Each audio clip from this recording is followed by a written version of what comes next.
দুস্থ ক্যান্সার রোগীর চিকিৎসা ও সাহায্যার্থে বাঁকুড়ায় স্বেচ্ছাসেবী সংস্থার অভিনব উদ্যোগ। নবদিশা মাতৃভূমি নামক একটি স্বেচ্ছাসেবী সংস্থার উদ্যোগে বাঁকুড়া শহরের কৃষক বাজারে একটি চুলদান ও রক্তদান শিবির অনুষ্ঠিত হলো। উক্ত অনুষ্ঠানে 10 জন মহিলা ক্যান্সার রোগীদের জন্য তাদের নারী সৌন্দর্যের মাথার চুল দান করেন।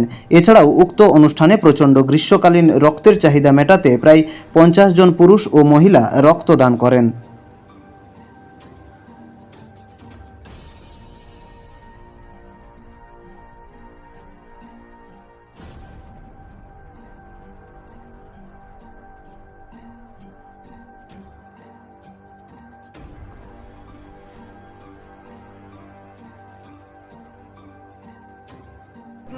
ঠিকঠাকভাবে কেয়ার করে যদি একটু বড় করে আমরা হেল্প করতে পারি কোনো মানুষকে, তার থেকে আর ভালো কিছু হতে পারে না।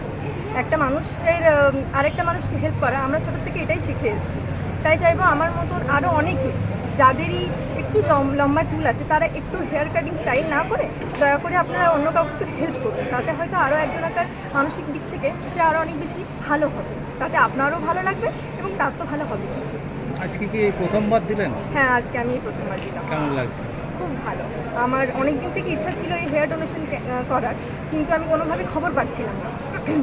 এই ক্যাম্প থেকে আমি একটি মেসেজ পাই হোয়াটসঅ্যাপে, ফেসবুক থেকে আমি একজন আমাকে শেয়ার করেন হোয়াটসঅ্যাপে, সেখান থেকে আমি খবরটি পাই এবং চুলদান করে আমি খুবই ভালো লাগে। আপনার নাম পড়ি? রীতি চক্রবর্তী। Thank you.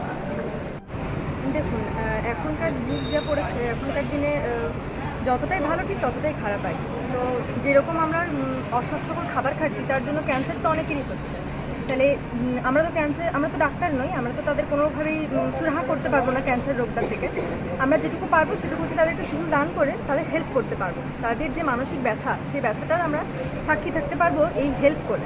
তাহলে হেল্প করবো কীভাবে? এই চুল দান করে। তো আমরা তো বিউটি পার্লারে অনেক নানান স্টাইলে চুল কাটি, তাতে তো কোনো হেল্প হয় না। উপরন্ত সেটা কি আমাদের মাতৃভূমি সংগঠন থেকে আদৌ ইন্ডিভিজুয়ালি এরকম চুলদান দেওয়া হয়েছে ক্যান্সার পেশেন্টদের জন্য। মেনলি আমরা সবাই জানি যে যখন একজন রোগীর ক্যান্সারের মতো রোগ ধরা পড়ে তখন বেশিরভাগ ক্ষেত্রে প্রথমে চুলটা উঠে যায়। একজন মেয়ের ক্ষেত্রে এই যে চুল উঠে যাওয়া, নিজেকে চুলহীন অবস্থায় দেখা, সেটা সম্পূর্ণভাবে তাকে মনের দিক থেকে খুব হতাশাপূর্ণ করে দেয়। তো সে যখন নিজেকে এইভাবে অ্যাকসেপ্ট করে তখন তার খুবই কষ্ট হয়। তো আমরা যদি সেইভাবে আমাদের নিজেদের এই যে শখের চুল, সেটা যদি আমরা নিজেদের থেকে কিছুটা অংশ ওদেরকে ডোনেট করতে পারি, সেই চুলটা থেকে বিভিন্ন ক্ষেত্রে ওদের ক্ষেত্রে উইক বানিয়ে দেওয়া হয়। সেই উইক পরে যখন সে নিজেকে দেখে, সে কোথাও না কোথাও নিজের মানসিক শক্তি, আত্মবলটা ফিরে পায়। আমরা হয়তো সেই রোগীকে সেই তার রোগের লড়াইয়ের পাশাপাশি সহযোগিতা করতে হয়তো পারবো না, কিন্তু এই দিক থেকে কোথাও না কোথাও মানসিক শক্তি আমরা বৃদ্ধি অবশ্যই করতে পারি। আমরা এটা এর আগে ইন্ডিভিজুয়ালি করতাম। আমাদের মাতৃভূমি সংগঠনের যে মেম্বাররা ছিল, বিশেষ করে মহিলা মেম্বাররা, তারা পার্সোনালি আমরা ডোনেট করেছি। কিন্তু আমাদের ইচ্ছে ছিল যে এটা আরেকটু বিস্তার লাভ যেটা করতে পারে, আরও 5টা মানুষ যেন এটা জানতে পারে। তো ইন্ডিভিজুয়ালি করার থেকে আমরা চেষ্টা করেছি এবারে আমাদের যে রক্তদান শিবির রয়েছে তার পাশাপাশি একটি চুলদান শিবির আয়োজন করা। এতে কি হবে, বাঁকুড়ার শহরের আরও পাশাপাশি অনেকজন মানুষ জানতে পারবে। এই ক্যাম্পে যারা উপস্থিত থাকবে তাদেরও ইচ্ছে হয়তো করবে যে একজন এইভাবে মানসিক শক্তি, একজন ক্যান্সার পেশেন্টের মানসিক শক্তি বৃদ্ধির জন্য সে যখন এগিয়ে আসছে, তাহলে আমি কেন পারবো না, আমিও আমার চুলের কিছুটা অংশ কেটে তাকে আমরা সহযোগিতা করতেই পারি। আমাদের মেনলি এই উদ্দেশ্যই রয়েছে। তো আগামী দিনে কি আরও ইচ্ছা আছে আপনার?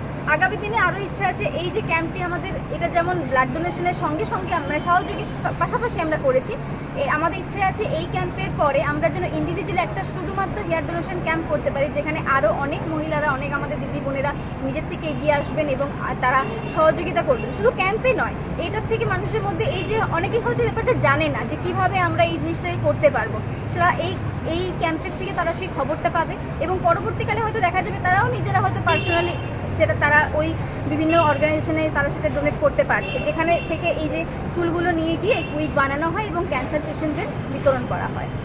আজকে কেমন উৎসাহ দেখছেন? উৎসাহ রয়েছে অলরেডি আমাদের সব ব্লাড ডোনারের আগে আমাদের রয়েছে হেয়ার ডোনার। তো আমাদের কাছে অবশ্যই এটা একটা পজিটিভ পাওয়া, যেহেতু আমরা প্রথমবার একজন ক্যাম্পের মাধ্যমে করছি। তো প্রথমে ভালোই, এখন যা রয়েছে অবশ্যই ভালো একটা পজিটিভ এনার্জি আমরা পাচ্ছি। দেখা যাক, এখন তো চলছে ক্যাম্প। আপনার নাম পরিচয়? আমার নাম ব্রততী ব্যানার্জি, আমি একজন মেম্বার মাতৃভূমি সংগঠন। আপনি মেম্বার ডেফিনেশন? হ্যাঁ, ডেফিনেশন ঠিক আছে। আপনার ডেফিনেশন কি? আমার ব্রততী ব্যানার্জি, আমি একজন মেম্বার, মাতৃ নবদিশায় মাতৃভূমি সংগঠনের মেম্বার।